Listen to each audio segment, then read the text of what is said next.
Hello, everyone. Wish you all a very good evening. I'm so happy to be here to share some of the tips which I used to advise to my students because I used to get a lot of queries saying how to excel in exams. So, first and foremost, how to excel in exams, you have to study well, and how to be a time manager during the exam. That is what I would like to share this evening. Okay. You know the according to the new MCA curriculum, you are going, especially the undergraduates, are going to face an exam paper with 100 marks. Hope every university will be conducting the exam with a 100-mark question paper for 3 hours. Today, I will be talking about anatomy, but you can apply the same principle in whichever exam you attempt. Okay, so I will try to give you just briefing about how to deal with the exam, how to manage your time well in the exam, and what we as evaluators expect from you when we take a paper for valuation. Okay, so these are the tips which I would like to share. I hope most of the evaluators agree with me. You can give it a try and you can see the change in marks for your next exams. So first of all, you need to know how many type of questions you are going to face in an exam. So if you're going to write a 100-mark answer paper, you need to know how many essays are there, how many short essays are there, how many short notes are there, and how many short answers are there. These are the different types of questions you expect according to the new curriculum. Okay, so if for a 100-mark question paper, the Kerala University of Health Sciences has drafted a question paper saying there will be 2 essays of 15 marks each. There will be 5 short essays of 5 marks each. There will be 5 short notes of 4 marks each, and there will be 10 short answers of 1 mark each. Okay, so this is the frame of the question paper, which is suggested by the Kerala University of Health Sciences. Please let me know about the other universities, how they are planning. So we can see that 3 hours means first you need to know how many minutes are there in a 3 hour session, isn't it? So 180 minutes. So we know for the essay, we need to allot more time compared to the rest of the questions. So here we have 2 essays of 15 marks. So you can allot 20 minutes for each essay. So you have 2 essays, that means 40 minutes. Okay, so 20 minutes for each essay. So totally 40 minutes you can set aside for 2 essays. Then we know short essays. So the one which I mentioned just now, it is about long essay. Then you come to the short essay. We can expect 5 short essays of 5 marks each. So you can roughly allot 10 minutes for 5 short essay. So that means 5 into 10, 50 minutes. Then you have short notes of 4 marks.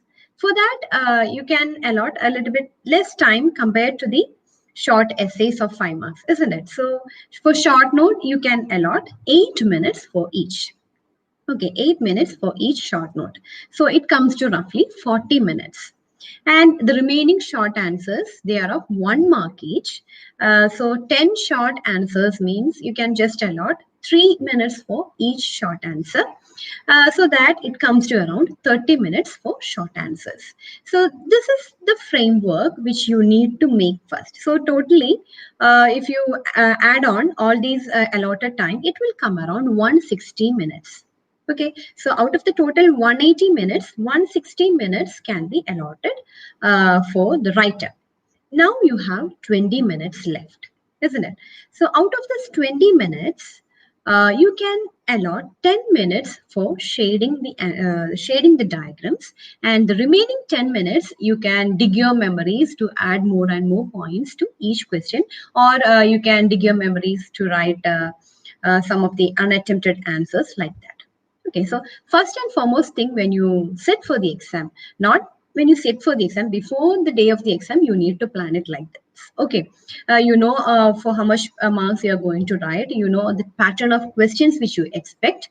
So according to that, you need to have a frame of how many minutes you can allot for each essay. Because why I'm stressing on this is I have seen many of the students, because when you move on to the university exam, you will be very well you will be very well versed in almost all the topics. It's not like you attempt for the first average or second average, isn't it? When you write for the internals, you will get a lot of time left, and I have seen many of our students sleeping in the examination hall. But I'm sure when you write university exam, most of you come to me saying we didn't get time. That's because you know many things.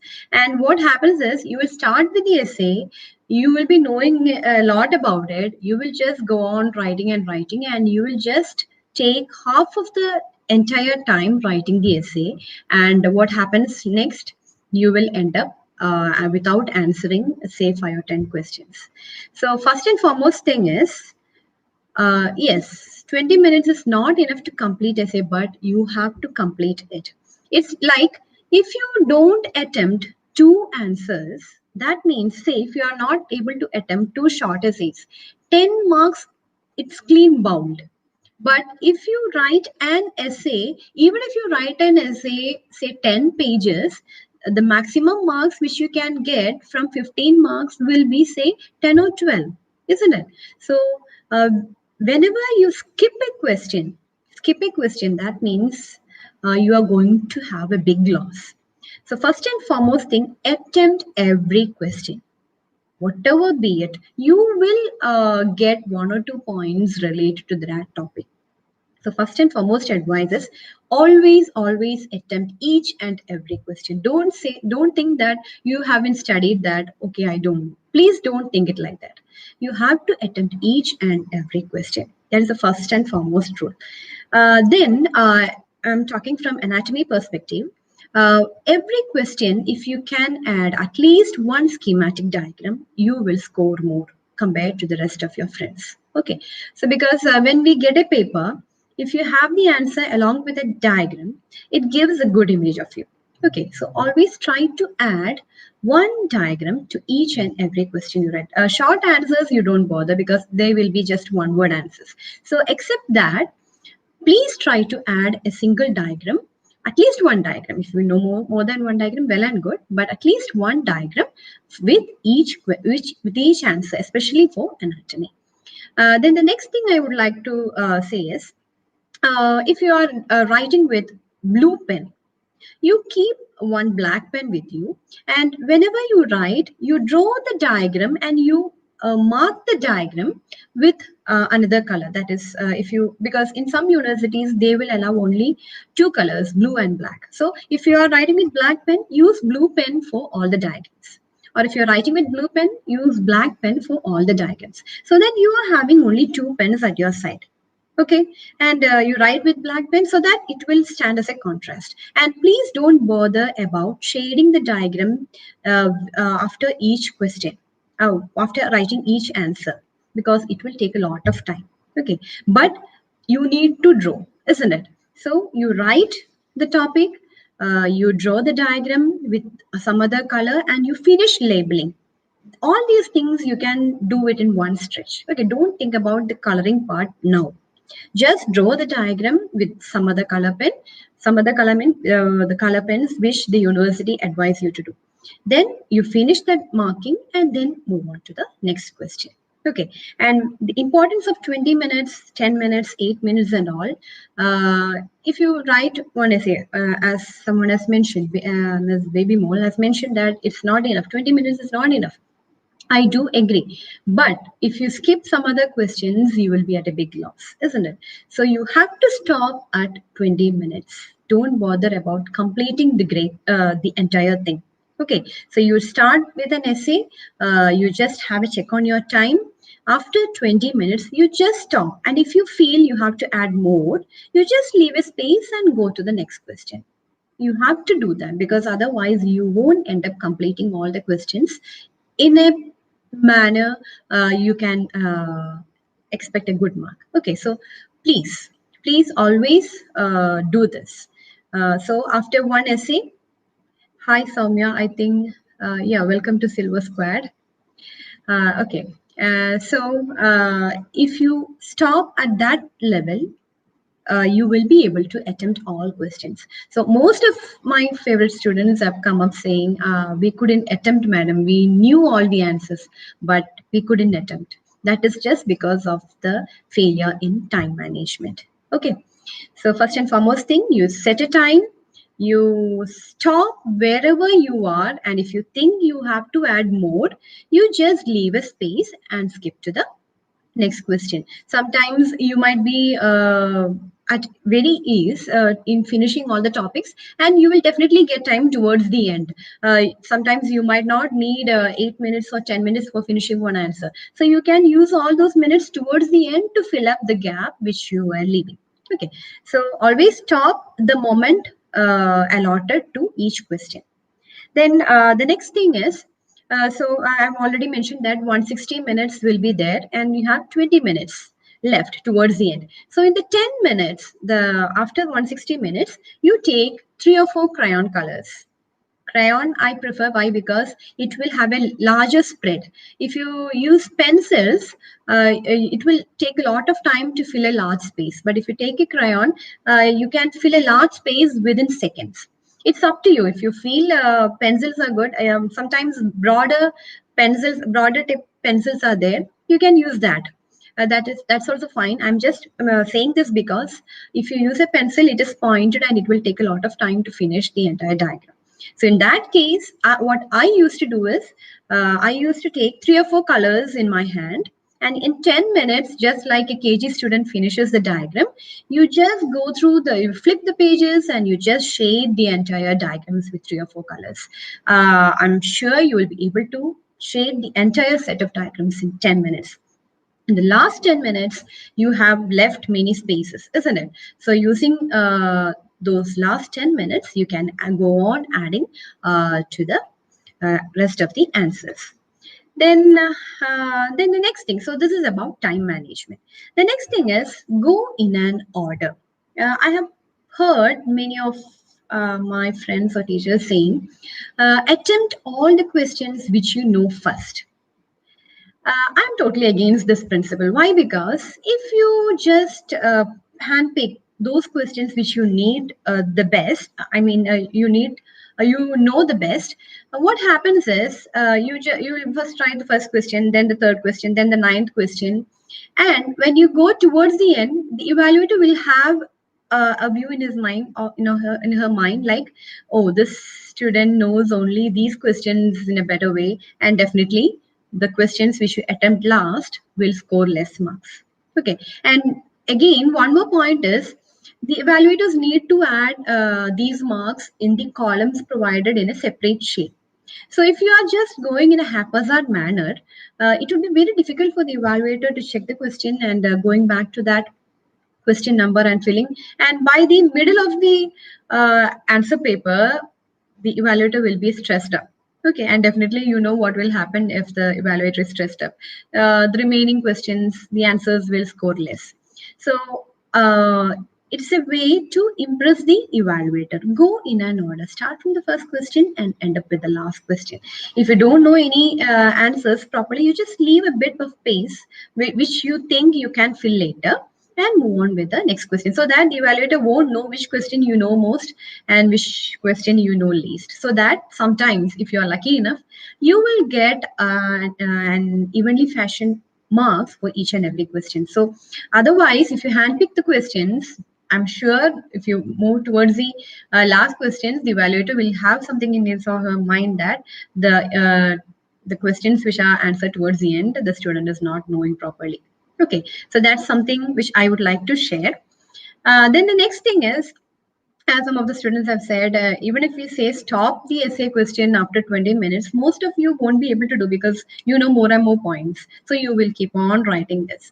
So what I ask my students are, you can either start with the short essays. You can leave the 2 essays towards the end and start with the short essay and go in an order. Okay, so once you finish up to the short answers, you can start with the short essay. But you have to make it a point that after 10 minutes, you have to stop. After 8 minutes, you have to stop, like that. Okay.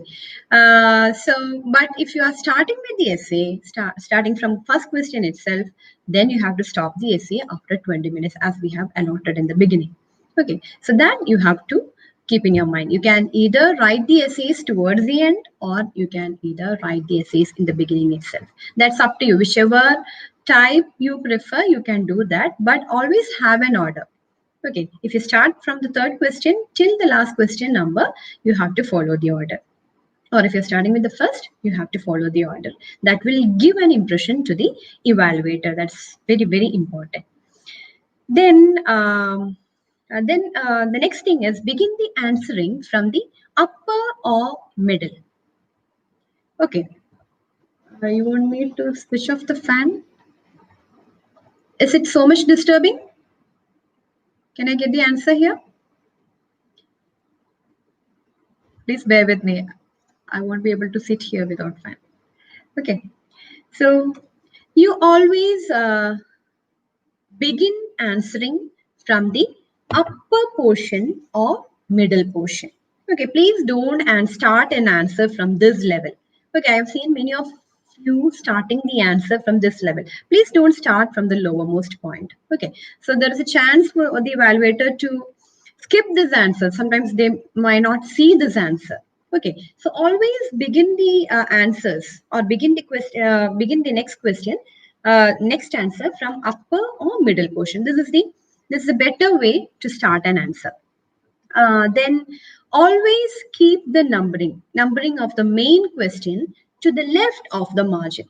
Okay, sometimes you will have a question number 1 and you will have some say subtopics or subheadings marked as 1, 2, 3 like that. So sometimes what students do is they will put a question number here and the subheadings number also here. So it will be a big confusion for the evaluator.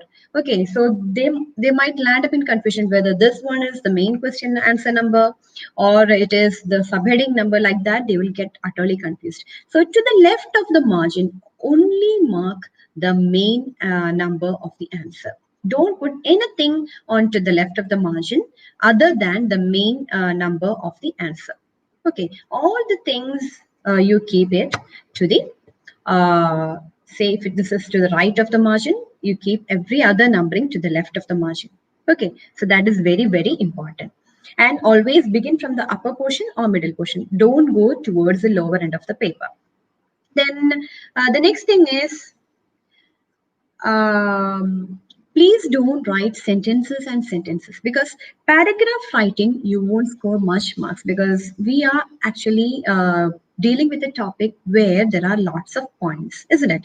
So you try to add headings and subheadings and you try to add bullets, something like that, or A, B, C, or 1, 2, 3 like that, so that you can score more and more marks. And when the evaluator see that answer, okay, it will be crystal clear that you know all these points.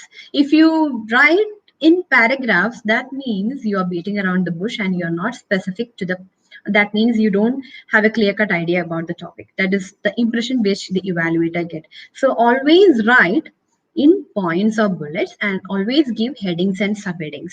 Please don't write sentences up to the page limit. Okay, because I have read in many books, like if you read one answer, up to this point is your eye level. Okay, you won't go to the brim of the paper. The evaluator won't go to the brim of these are some of the studies which have been conducted.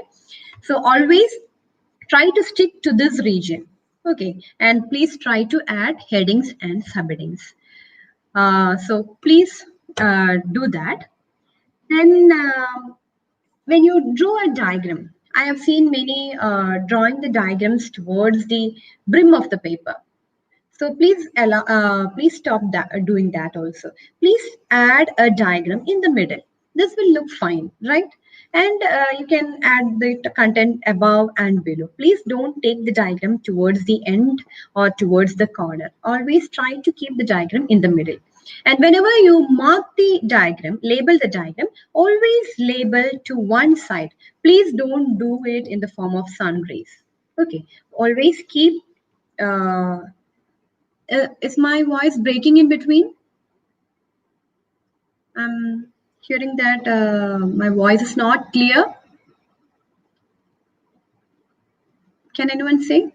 Is it okay? Okay. Okay, thank you, thank you. So please check your net if you're finding it difficult. Okay. So whenever you draw a diagram, always keep your labeling to one end, or either to the left or to the right, whichever side you prefer. That's very, very important again, because that again gives a clarity to the diagram. And I have already said, shade the diagrams. Please don't uh, keep on shading with every answer, because if you start shading a diagram after each answer, you will end up with lot of time. Okay, you will just get used up with lot of time. So please don't do that. You just yes, Soumya, can you please let us know important clinical based topics from different sections? Yeah, I will. Whenever I take topics, I will just add the clinical based question. Or if my members suggest, I will do a separate session for my members. All the structured clinical questions we will try to discuss. Okay, from each topic. I am trying on it. So all these are important things which you should keep in your mind whenever you write an exam. Okay, so first thing, you have to manage your times. For that, you need to know your question paper pattern. From GMC Trishur, Muhammad Asim. Okay, so first thing is you have to manage your time according to the type of questions which you are going to have. That's very, very important. Then the next thing is you have to go in an order, and please keep the order till the end. Don't go haphazardly. Even if you don't know one answer, please leave a space. I'm damn sure towards the end, you will get at least 2 or 3 points for each and every answer. You need not skip any of the questions. You will definitely get 1 or 2 points pertaining to that topic. And if you are not attempting one question, we the evaluators will find it difficult to put a marks against one question, because you need to give us one question number, then only we can allot some marks. Okay, so that is the first and foremost thing. Please write the answer number and please try to add 1 or 2 points. Okay, so that will be of great help to you. Then always use one color pen, and please with the other colored pen you can just draw the diagram and label it, and towards the end please just keep 10 minutes and use some crayons and you just shade it. Is it possible to complete the whole paper along with the diagrams within 3 hours? Yeah, definitely you can, but you need a lot of practice. So whenever you get time, say once in a week, you just try to sit in front of sit with a time set. Okay, say for 3 hours, and you just give a try. Don't expect to experiment everything in the examination hall. If you just give a try, then it will be easy for you in the examination hall. Please keep that point in your mind. That's again one thing to do. So let me have a quick glance at my members who are here right now. Hi, Siona. Hi, Soumya. Soumya, yes, I think it's the same Soumya I have repeatedly commented. Okay, thank you so much. So this membership badge will help me to know the people in the midst of a big crowd. So I just wanted to say hi to my members who are here to see this live session. So this is about how to master an exam in a nutshell. So I would like you to study first, and if you're well versed only, all these principles will work. Okay. Is it necessary to use pencil for drawing, or can we use pen?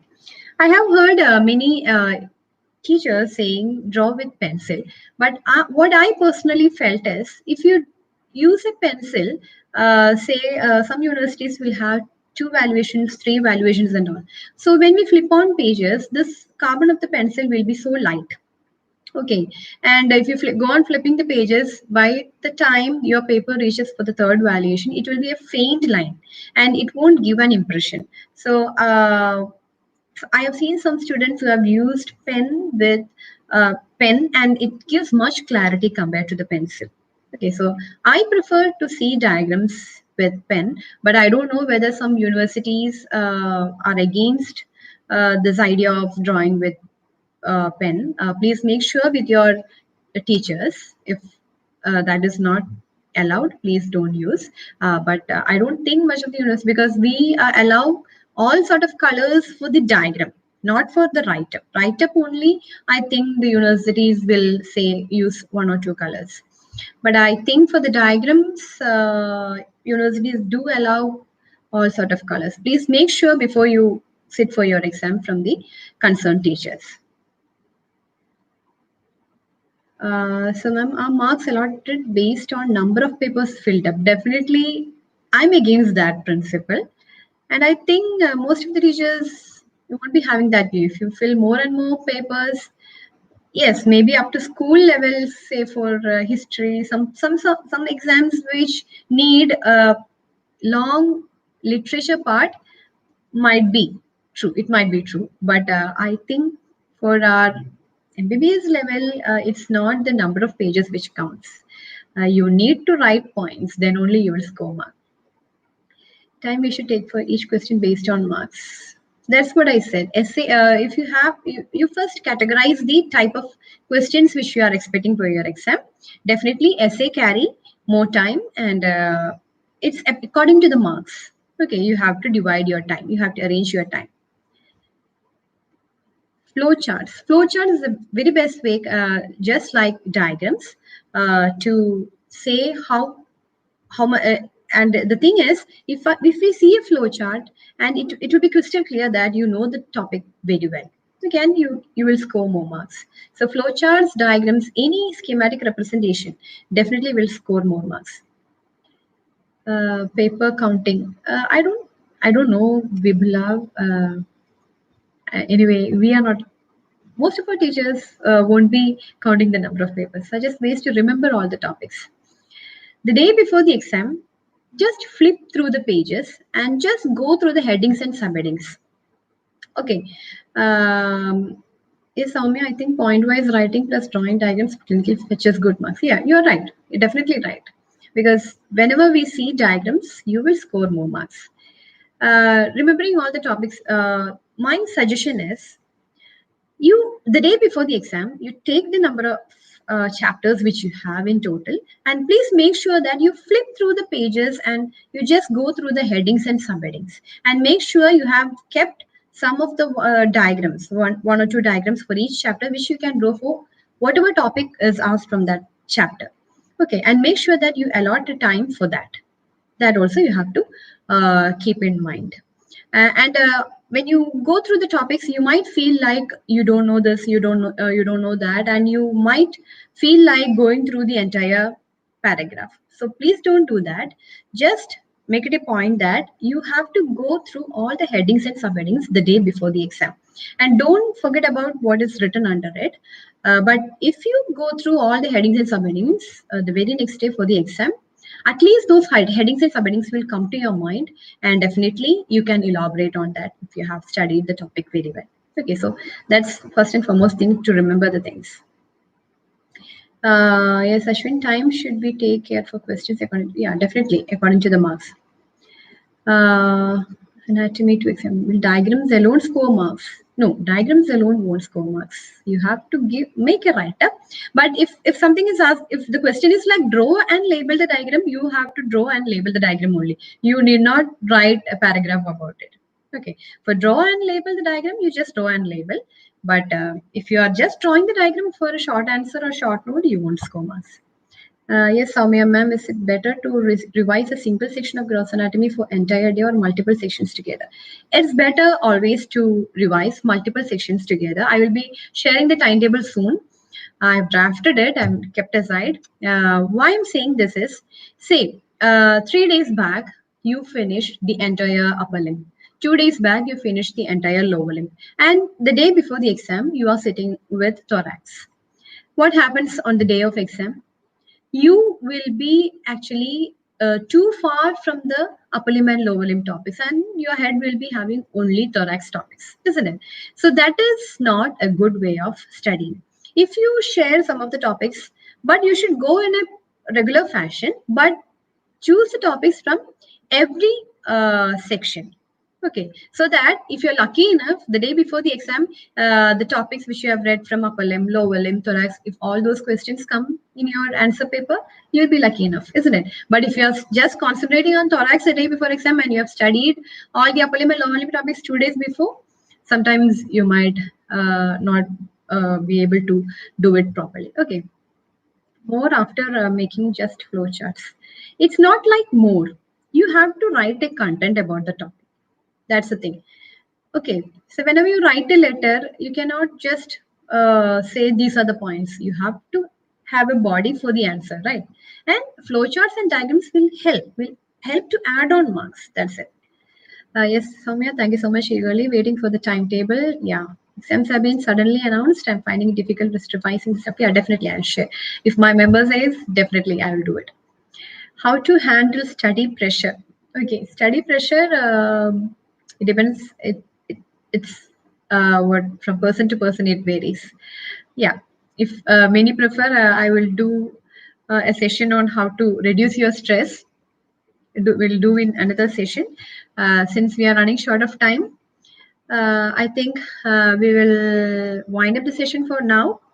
And if I get more and more polls for norma frontalis, I'm waiting for more and more polls. If I get more and more polls for norma frontalis, I will come with a session on norma frontalis by 8:45 or so, if you feel like.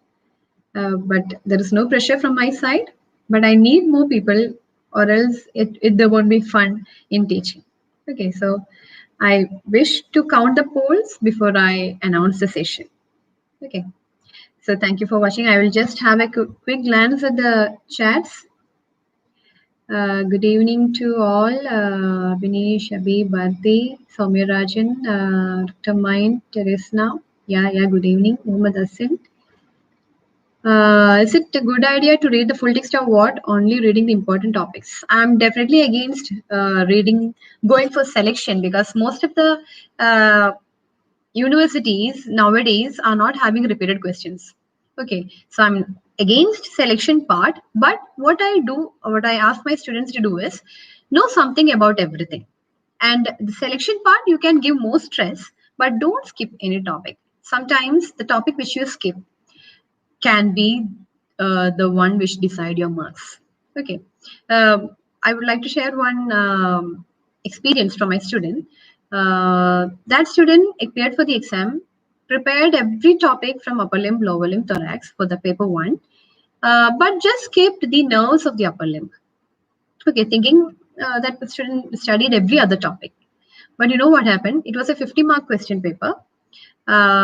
Say 10 or 15 marks essay came from, the essay was ulnar nerve, and two short notes asked from median nerve and radial nerve. Okay, so in a 50-mark question paper, roughly 15 marks came from the nerve, which the student didn't even revise.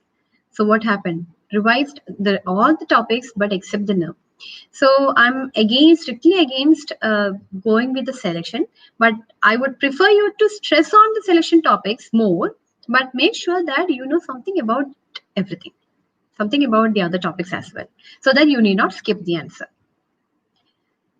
Yeah, necessary diagrams. How can we use colors? Hi, Argun. I think I've added how to use the colors. 3 or 4 colors in your hand, and especially for anatomy, yellow color for nerves, red for artery, blue for vein, brown for muscle, gray or black for bones. You have to keep these color code when you draw the diagram in anatomy. Okay. Then Anisha, how many diagrams needed for each step? At least one. Then drawing lymph nodes, composing to finish it with details. What should be included without fail? Yeah, we'll do a session on histology. Negative marks, incorrect options. Negative marks, like you have to go with all the 4 options, and you should be in a position to know the correct option. Okay, that if you know the basics, I don't think you will find it difficult to go with the option. Okay, so negative marks, it's a bit of luck plus the hard work which will count with the luck. Okay, it's not just luck alone. But for MCQs, I mean for entrance exams, you have to dare also. If you just write 5 answers which you know the most, and if you're not trying your guess for the other questions, then also you won't score. So prepare well and appear for the MCQs. Histodiagrams neatly. So when we start with the histo session, I will add on points on how to draw the histodiagrams neatly.